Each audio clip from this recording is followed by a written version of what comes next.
خروجة مميزة جدا في فندق مميز 3 نجوم جوه الإين البكري الموجود على بعد خطوات من كوبري القبة، وعلى بعد دقيقة ونص من شارع الكوربة. بابا نويل هناك مستنيكوا تتصوروا. عايزة أقول لكم إن أنا قررت أحجز هناك واستمتع بالفطار اللي ب135 جنيه، بس هو كان شامل الإقامة.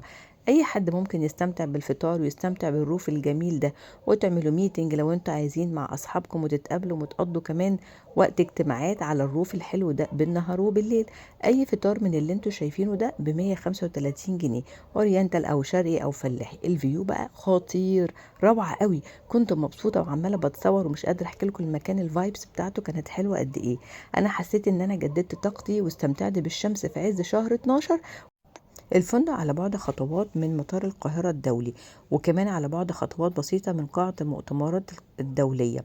وعايزة اقول لكم كمان ان انتوا تقدروا تحجزوا حالا من بوكينج. فبقى كانت مميزة جدا وكانت لذيذة.